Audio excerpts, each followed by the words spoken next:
দেখো বন্ধুরা, নতুন পাখি পালন করছি। কীভাবে পালন করতে হয় কে জেনে থাকলে কমেন্ট করে জানাবে। কী ওষুধ খাওয়াতে হয় না খাওয়াতে হয়।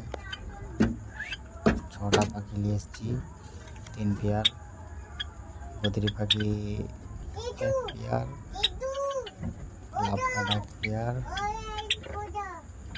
Finch 1 pair, Java Finch.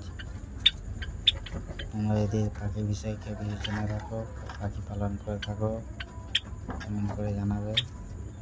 দোকান থেকে নিয়ে এসে লাগিয়েছি, কতদিন পর ডিম দিবে কি না দিবে জানতে পারলে নিশ্চয়ই কমেন্ট করে জানাবে।